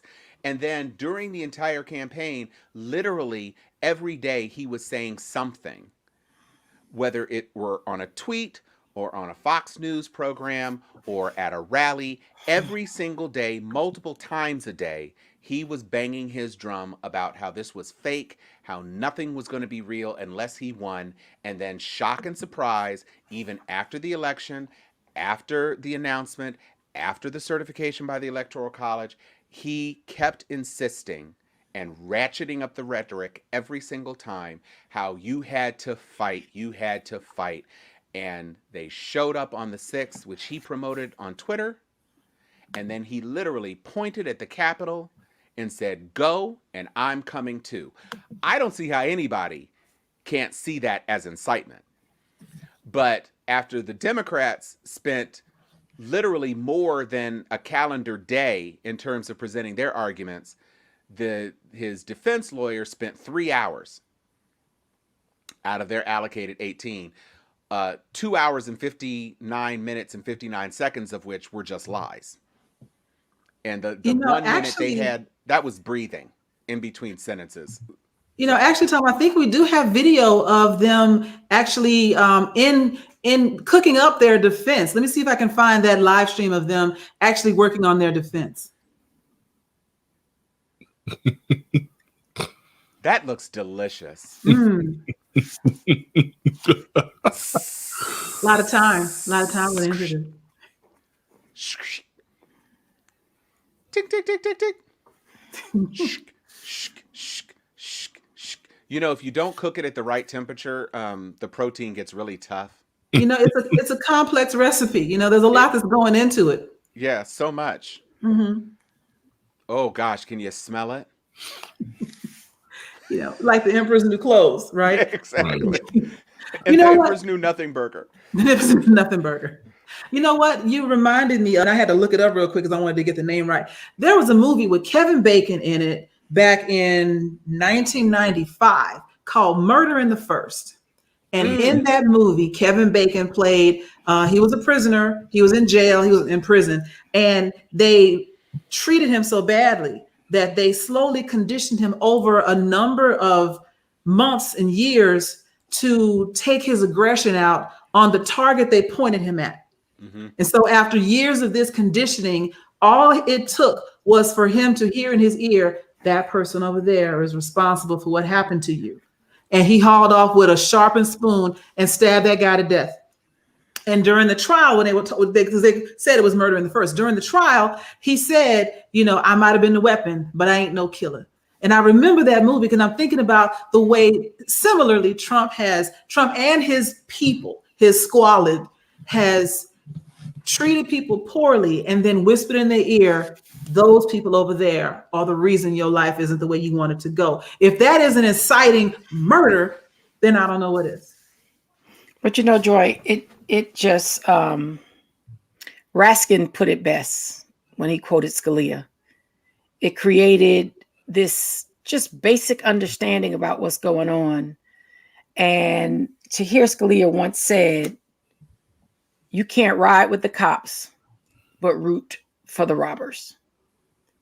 I mean, their own people set this foundation and they're doing everything in their power to ignore it, to say, oh, that doesn't apply to us. That's basically what you're saying. Mm-hmm. That doesn't apply to us.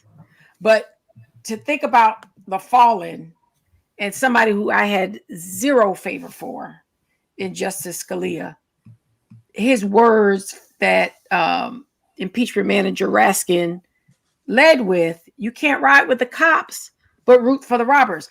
I'm having the biggest problem, even in that space of logic, as to why haven't the police unions insisted on impeachment? Mm-hmm. Let's sit with that for a moment. Your people was massacred. Okay, where your voice? NRA, you're bankrupt. Police associations. Mm-hmm. Where the Blue Lives Matter movement that was so vocal during Black Lives Matter, where y'all at right now? And they had Blue Lives Matter flags at the daggone protests. While you whipping police with the damn flag. And people were talking about the one man who was actually killed during the violence. There were dozens more who were injured, severely injured. It wasn't just that one guy, and that's not even including the 2 officers who took their lives in the aftermath. They injured dozens of police officers. And you're right, Sharon, not a peep. Not a peep. Of course, a lot of the officers were actually a part of the insurrection, as my mother. I mean, that's but a small, before we segue, a small shout out. The Congressional Medal of Freedom this afternoon went to Eugene Goodman. He was awarded the Congressional Medal of Freedom by full Congress this evening. And it's again, when Congresswoman Presley talked about all she can't get out of her head after the insurrection, that it was Black janitors cleaning up the Capitol. The people who were lifted up, the people who were actually trying to fight for their lives were really people of color, as well as picking up the pieces for the person to be honored on behalf of all of the people who worked on behalf of trying to save the members of Congress, that a brother's the one that was lifted up. This story is not over. This story hasn't been told in its entirety, but they are fighting amongst themselves. Let's be clear. Let's take a round before we segue into the next segment. Let's give everybody a chance to weigh in. Chuck, what was your biggest takeaway from this week's testimony from the House managers? What was the thing that really presented itself to you as something that was remarkable? Sure, Tom. And I'll deal with it when I give my brief summation on the my gangster of the week. But at the same point in time, I thought that what was a trip to me is, having tried over 180 serious cases, murder, you name it, I've done it. Watching a slam dunk prosecution, and I do mean slam dunk, and yet knowing that there's still going to be an acquittal. That made this week kind of frustrating for me, is realizing that there's a system in place that should work, but that it is not going to work the way it's supposed to, because we still have Jim Crow in the justice system. It is still separate and very unequal. That's right. Adding to that also was, when I was looking at the footage, it was jaw-dropping footage. And I don't use that phrase often because I have seen so much in my life to the point where rarely will my jaws drop. But my jaw dropped, my jaw dropped when I looked at the video that we had not seen. Yes, we had seen quite a bit of footage, and we saw a lot live on January 6th. But what stood out to me and will stick with me forever and will make me realize that each of those Republican senators that will soon acquit their former president is a rank coward, is seeing that their own party members, Vice President Mike Pence and Mitt Romney, were imperiled. And I can't help but stop and think to myself, what would have happened had that mob gotten a hold of Mike Pence? They were on his heels. They were yay close to snatching him up. Likewise, with regards to Officer Goodman saving Mitt Romney, at the back of my head, I'm like, what if they had gotten a hold to Romney? Would they have torn him to shreds? Would they have used those gallows that they had erected out back to hang one of them? And even though I'm not some sick guy who wanted to see this, I cannot help but continue to highlight the hypocrisy of this Jim Crow 2.0, the justice system, in that none of those officers opened fire against that mob. The restraint that those officers showed will continue to amaze me until my last day. I know good and well that had the reverse been true, had that been 500 to 1,000 Black people storming the Capitol, tearing out the windows, beating up officers, there would have been bloodshed. The entire Capitol steps, all the way up to Pennsylvania Avenue to the White House, would have been blood red. They would have filled the streets with our blood. And that is somewhat frustrating to me from the standpoint of they were using force that should have allowed those officers to be able to repel even up to deadly force. And yet, with the exception of the one woman who was shot and killed, nobody opened fire. And so, I've got questions, and those questions won't be answered, Tom, just like you just said, in this Senate trial.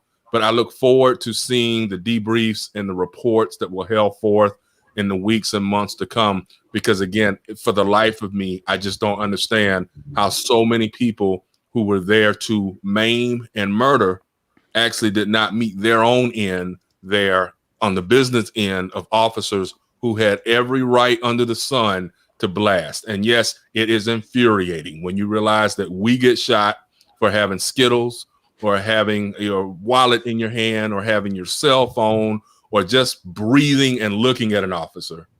And yet they are up there beating, cursing. I think some of the black officers said that they heard the N-word thrown out like it was nothing. No surprise there. I mean, you could look and tell that was a N-word with the ER, not the but the ER. They were there for business.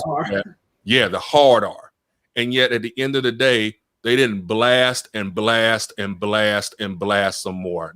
The restraint that those officers showed, every one of them deserves some type of congressional gold medal. But I still want to know why. Were they given some type of stand down order, which was to just, I don't know, hold them at bay the best you can? Because I can't see myself in that situation. If I'm an officer and that mob is coming at me, I'm blasting. And so I just don't get it.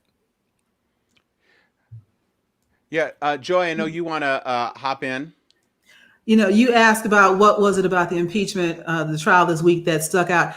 It was the illegal meeting with the jurors for me.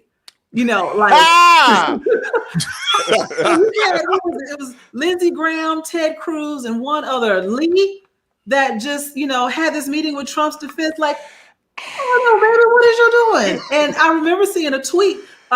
She was a public defender. She's like, I can't even go to the bathroom in the area where the jurors might be going to the bathroom, but they sitting up in here having a meeting. Where they do that at? America. That's crazy to me. That's crazy that you would allow that, even though we kind of already knew which way they were going to swing, just to be bold with it. Like, hey, let's all go to lunch together and talk about our strategy for overthrowing this impeachment trial. Like, how? What the heck? Yeah. Crazy.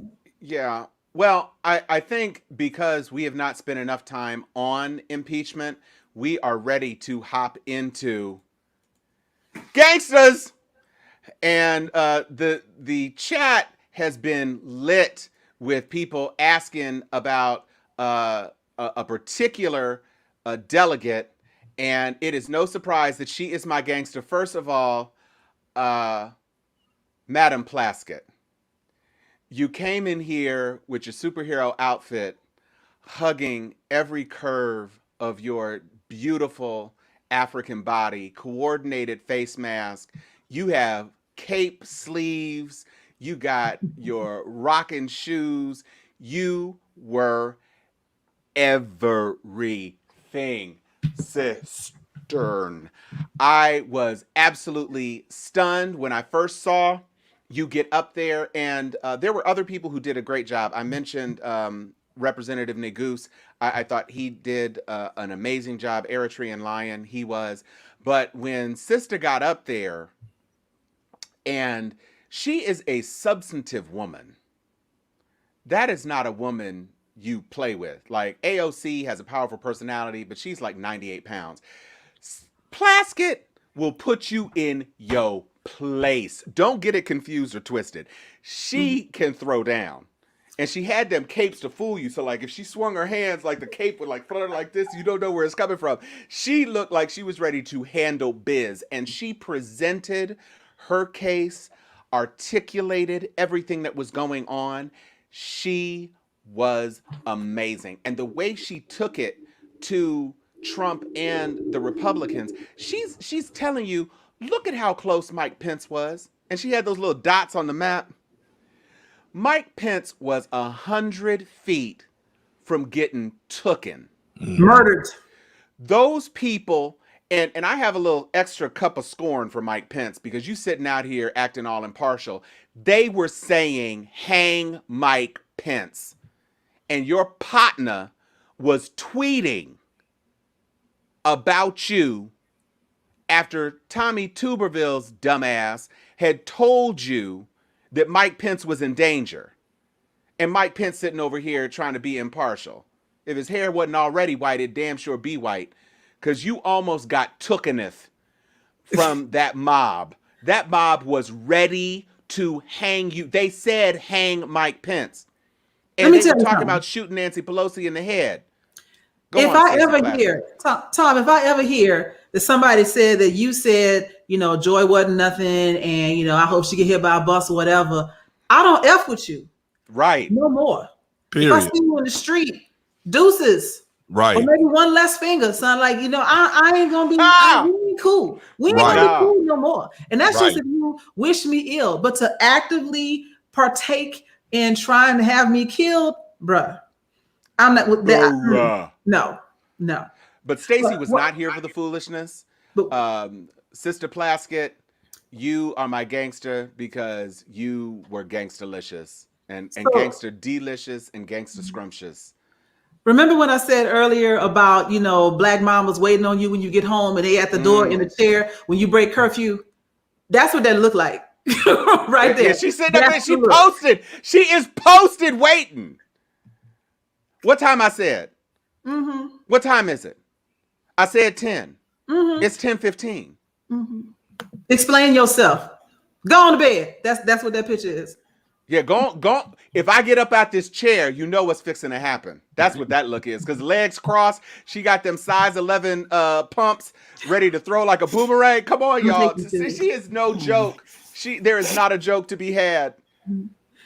All right. So next up, we have Miss Sharon. And Sharon, please regale us with your gangster of the week. Oh, it's my turn. Okay. So I'm going in a little bit different direction. We've done a lot with the impeachment. I want to bring it back to another soul glow moment. So as we have been talking about the coronavirus earlier and the fact that, as usual, white privilege is prevailing with the virus, I have been experiencing lately a lot of friends, a lot of colleagues calling and say, hey, what's up with the vaccine? Like as if I got it in my back pocket or something. And, I'm like, hey, first it was everybody. Tom talked a lot about his parents and the lines. And we talked quite a bit about the inconsistencies in communities. We live in a state that's, south of Gainesville is pretty much a retirement state. From south of Gainesville, north of Broward County, which is several tens of millions of people in between that space. So I've been paying attention. I'm like, well, shoot, my mama lives in Central Florida. Let me find out what's her prognosis. And, my mother can live on that other side of conspiracy theory. Like, I'll wait for everybody else. I'm like, nah, boo. You in the I-4 corridor, you need to get this going. So well, I'm gonna go talk to my doctor. So I said, all right, HIPAA, you go do your thing. So when I found out from my mother that her doctor was like, I don't know when we getting the vaccine. I'm like, excuse me? What you mean? You're well over 65. What you mean? She don't know. Well, she, it's got vague. And I was like, okay, at some point I do have to remember that I'm Sharon Littman and Barbarita. I don't live in a senior citizen county. And the people from Argentina, and I talked about this last year, flying into my state, getting in line. I went on the portal. My mother-in-law is up in Detroit. We got her appointment in 30 minutes. I was like, if I got to sit on the line for an hour and a half to figure this out for my mama, I am. Lake County was a waste. Everybody is 1 degree of separation. But what was most important, it was Black folks calling me and saying, what are you doing about your mother? This is what I'm doing about my parents. And now people are starting to call me 40 and 50 something like, when are we getting our vaccines? I'm like, they barely got this thing going yet in Florida. But then I went on Next Door, which is what I call the white portal. And every Tom, Dick, and Harry, and Karen, and Susie, and Becky Sue was getting the vaccine. In Leon County, in particular, people's primary care physicians, through that TCPA thing, they had their own little allocation of vaccines, Chuck, that the white folks are going through the system, and probably the more affluent people with ease. They're not waiting on the health department. They're not waiting on the clinics. And so I started doing some research to say, where is the quote unquote minority set-asides going? Like, what does that look like? And then in the chat last week, my sister was like, well, and I know she's a principal. She's like, I got my vaccine. That's my sister Viv and her husband Mike. They live in Arizona. Those other Negroes out there in Arizona. If you zoom in close, they've gotten both of their vaccines. So I got a little jelly when she said last week, she was like, I got my first one already. I said, okay, you're a principal, you're an educator. Let me be a little bit more assertive. So I needed to focus on first get my mama, made some calls, and there's this little caretaker thing going around. Like if you're this elder's caretaker, you need to go with them because in certain parts of the country, the caretaker is getting the vaccine with the senior citizen. Well, in Detroit, they have it very clear that the caretaker got to be over 65. But I started checking other states, they didn't have that requirement. So next up, first, thank you.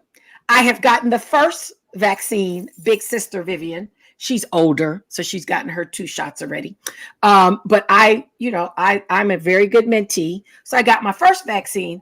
But then I decided, I got to lift up Black people taking the initiative to get the vaccine. So I decided I need to revert to be the gangster. That to the left is Barbarita, my mama. That to the right is Hubster, top Steel versus Steel, Steel Sharper Steel fan, Alvin Hicks. So we made it a family affair. And I wanted them to lead by example, not just show our cards, but to show people that we can get the vaccine. Now, the other moral of my story is, my vaccine is 48 hours old. 48 hours. Got my first shot 2 days ago. I'm living, people. Hey, I actually got a little pep in my step. This is an infomercial. Chuck and I said early on we were going to go get our vaccine. I'm ready for gangster mode. My gangster is Black people, go get your vaccine. And a shout out for those of us that's already moved ourselves to action. But I want those of you that are confused, show up at the Black church that's doing the vaccinations. Show up at the community centers that are doing the vaccinations. Go at the end of the day, ask questions, and then say, y'all getting left over, and stay there and get your shot. At this, hey, look, if they're going to do an insurrection at the Capitol, you better do an insurrection for your vaccine. Okay? You need to show up. Mm-hmm. If you don't know what to do, if your primary give you no clarity, especially if you live in the state of Florida, go across the county line. You're still fine. They're not checking residency out of the state. They're checking state residency. Put up the card again, Joy. The card is a CDC card. It's not your state specific or county specific. My card looked just like my sister's card. It is the CDC card, and she's in Arizona and I'm in Florida. We got the same exact card. So they made universal cards. So you ain't got to worry about the state. The cards look the same. I got Moderna. They got Pfizer. I'm advocating for Moderna or Pfizer. All that other new stuff. Look, Black people. I know this CVS, Publix, Walgreens thing, those lists are gone. There are allotments in Black community areas. There are stadium allotments. You need to do, you see, my sister said she dragged her husband with her. Get it done. I dragged your brother-in-law too. He had to drag, I had to get him in. We're not going to have that. We're going to tell that about 6-8 months. We're going to talk about how we got it done. Because it's public access TV. But Chuck, go get your vaccine. Amen. Take your mama. Show up with your mama. Caretakers. Amen. Black people, get your vaccines. Okay, Chuck, before you get your vaccine, I want you to get your gangster, because we're going to close with Joy. Talk about your gangster this week, sir. Sure. My gangster is United States Representative Cheyney Raskin. And you all watched him this week, and calm, cool, and collected. I know that's a cliche, but I really was impressed. I have been impressed from the beginning with him and how he has handled himself as the lead manager. And again, this should be a guilty. It won't be, but it won't be because he did not show the leadership as well as the rest of the members of his team in the presentation. So my hat's off to lead impeachment manager Cheyney Raskin. Word. All right. So I'm bringing up the rear because, I had to be extra this week. So my gangster of the week is actually, it's not what you might think. So there's a guy on Facebook, and the reason I call him my gangster of the week is because this dude is straight coming for my job. His name is Phil Vischer, and he does I guess you call it a Facebook podcast called The Holy Post. He is, a religious scholar, et cetera. But he's been talking a lot about diversity, equity, and inclusion recently. And I listened to he had a 20-minute breakdown on inequities in the Black community, but he ended it with the summary. And I was like, you know what, bruh, that's kind of gangster. So y'all judge for yourselves. One last thing. Some Christian friends have said, but what about the Bible? What about the gospel? Don't African American communities need to hear about Jesus? As a Christian, I believe we all need the Bible. We all need the gospel. But to propose that perhaps Black Americans aren't doing well because of a lack of Christian influence, well, we need to look at the data. Black Americans are more likely to believe in God than white Americans, more likely to say faith is very important, more likely to read the Bible, more likely to pray every day. Black Americans are more likely to have biblically sound theology than white Americans, and are more likely to look to the Bible as their primary source of ethics. In other words, if we're looking for the most devoutly Christian group in America, that group isn't white. So let's summarize. Families are in trouble, not just in Black America, in all of America, especially among the working class. This is an extraordinarily difficult problem to address, but there are churches and ministries trying to do just that, and we need to support them. The welfare programs of the 1960s had some unintended consequences, but they did not create the problems we see today. Let's not use that as an excuse to not help. I say we did this because those of us in the majority have been in the majority since the very beginning. The policies that created inequality came from the majority, and any big changes needed to address that inequality will need the support of the majority. That's us. And finally, you can do things to help. Big things, little things. The impact of historic racism still echoes in America, harming millions of lives. It is a problem. Let's make it our problem, and let's do something about it. I spend my days saying exactly what he just said. And here's what I love. I love him because he's my gangster of the week because he's a hardcore ally. He got on I always tell people, use your platform, use your privilege of exposure, et cetera, to help elevate the message. And that's exactly what he did. He says the same things that I say all the time, but sometimes certain people in the majority, as he said, they need to hear from one of their own. And like I said, that whole piece was like 20 minutes long. And he said earlier, we did this. He even went hard on Ronald Reagan, and he exposed the fact that the quote unquote welfare queen that had done all these things about stealing hundreds of thousands of dollars from the government was a white woman. And he laid it all out. And I was just sitting there like, yeah, tell him. And so that is my gangster of the week because I appreciate a hardcore ally when I see one. Hats off to you, Phil Vischer. Keep doing what you're doing. Amen.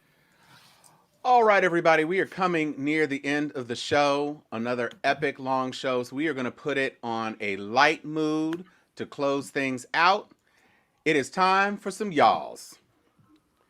Now, this first y'all started off as a tragic story, but there has been some redemption. You knew this was going to be a y'all.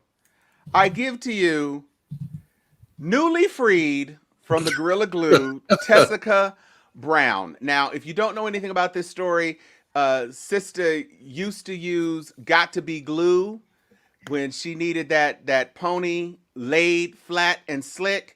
She had run out the Got to Be Glue, and she went and grabbed some Gorilla Glue. Right. Gorilla Glue is for repairing decks, y'all. Like masonry, gluing your house together. And Sister Girl sprayed the Gorilla Glue in her hair. Now, you can see it's laid now. That hair ain't going nowhere. The look is tight. But understand, that was day 30 of that look. She took to TikTok on day 30. Because the hair had not moved. And she tried everything, and it was not working. Finally, this plastic surgeon in Beverly Hills said he would do it for free because he knows a viral social media video, free advertising when he sees it. The brother's from Ghana. His name is Dr. Michael Obang, and her hair is free. Her hair said, "Give us free." And Dr. Obang said, I'm a start this glue right out your head. And he did it. He used some stuff, some glue gun and some surgical techniques. And she's probably going to be looking like Representative Ayanna Pressley for a little while, but at least the glue is gone. And so that was my y'all, because it's not hard news. Well, I guess technically it was hard news, but but that was my y'all, because that was the story that took the internets by storm this week. So there you have it, Joy. Yeah. So Alvin asked, is she bald now? And she's not bald. They actually were able to save a good, well, call it 4 to 6 inches of her hair. But I just want to talk about our people.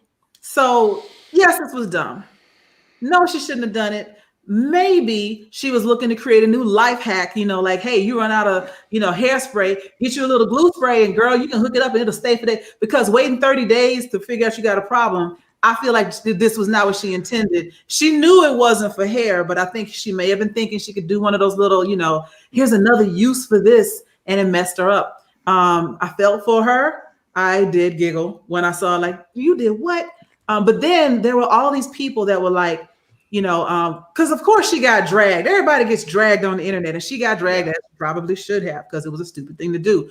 But then there were people that jumped not just to her defense, but to ridicule all the people who were dragging her. This is misogynoir, and y'all are just ready to tear down a Black woman. No, they were ready to tear down a person who put super glue in their hair.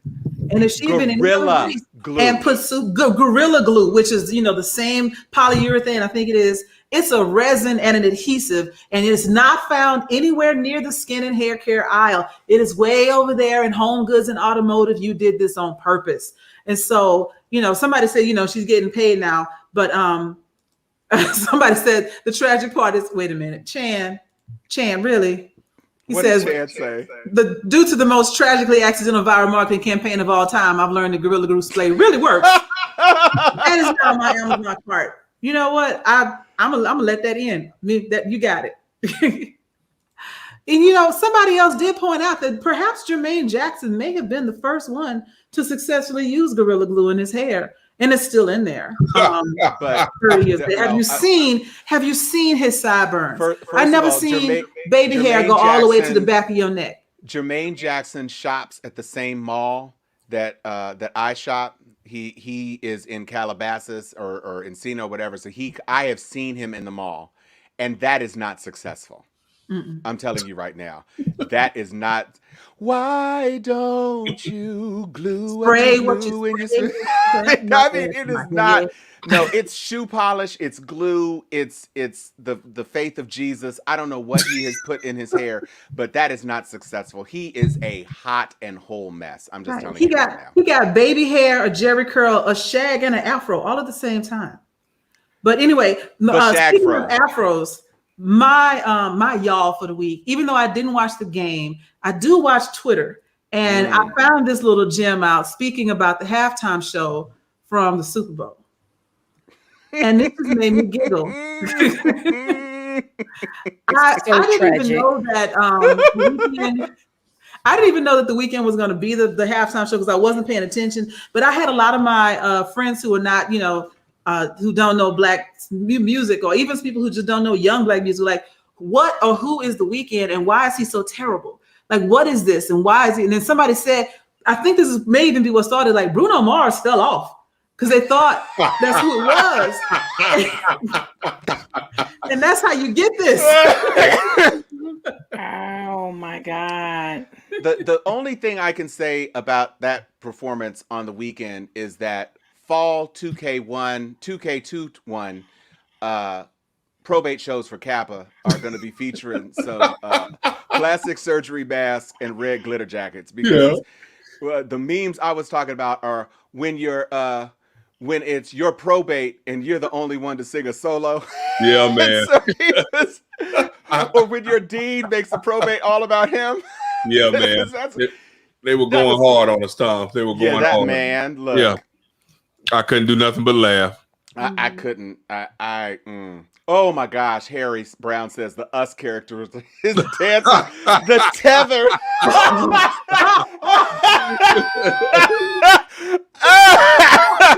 Not the tethered. Harry, you were an honorary co-host for that one. Yeah, that was not tight. Nope. the tethered. Ye gods. Yes, you did, Harry Brown. Yes, you did. But can anybody explain that costume? No. Okay, so he has said, if you look at his last couple of new music videos, he came out with this character a couple of videos ago who was in bandages, and people weren't sure if he had been in a car accident or if he had just gotten a nose job.